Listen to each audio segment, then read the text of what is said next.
Moi, c'est Mariette Muller, puis je suis PDG du World Trade Center Winnipeg. Moi, je me suis retrouvée dans des situations où on travaillait beaucoup avec le marché québécois, le marché français, le marché belge, où je faisais, disons, une présentation.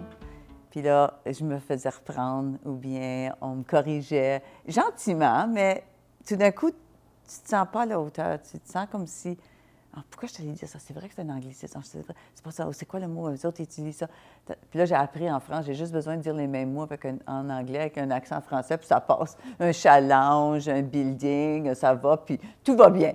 Mais sérieusement, je pense que ça arrive à pas mal tout le monde qui vit dans une situation minoritaire. Veut pas, on se fait influencer par notre environnement, puis on n'est pas dans un bain francophone chez nous, à Winnipeg ou ailleurs au Canada.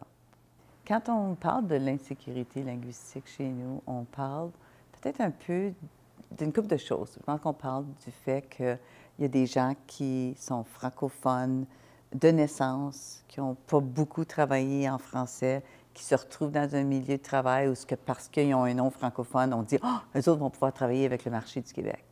Puis tout d'un coup, cette personne-là qui parle avec un certain accent peut-être de l'Ouest, ou bien qui cherche ses mots, ou bien qui a un certain anglicisme, tout d'un coup, le marché québécois est moins en train de réagir positivement à cette personne-là. Donc, cette personne-là perd un peu de crédibilité auprès des anglophones dans le milieu du travail parce qu'ils l'ont choisi justement parce que cette personne-là pourrait ouvrir le marché du Québec. Ça, c'est un exemple.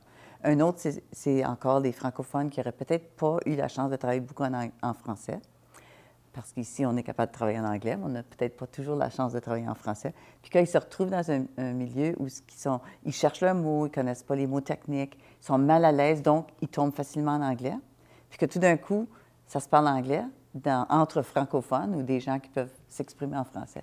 Ça contribue big time à l'insécurité linguistique parce que tout d'un coup, pour la première fois peut-être dans notre vie, on se fait dire qu'on est peut-être mieux dans l'autre langue qui n'est pas notre langue maternelle, puis qui n'est pas la langue pour laquelle on s'est battu, puis que nos parents se sont battus.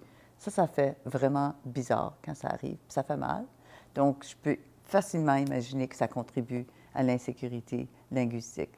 Je trouve que l'offre active ne se fait pas assez du tout, en général. Je ne parle pas juste des gouvernements, je parle des petites boutiques où on sait qu'il y a du service en français, mais que ce n'est pas évident.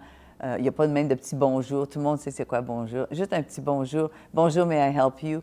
C'est facile. Et puis, c'est encore pas ancré dans l'entreprise, puis c'est pas ancré dans tous les gouvernements. À chaque fois que j'amène des gens dans une boutique ici, surtout des francophones, des Québécois, des Français, dans une boutique où on a le service en français, ils vont toujours quitter encore plus enchantés, impressionnés, parce qu'ils se sont fait servir en français. Je pense que la bataille qu'on a gagnée ici au Manitoba avec les anglophones, c'est le fait qu'on était tellement convaincus qu'on était une valeur ajoutée qu'eux autres ils ont commencé à le croire.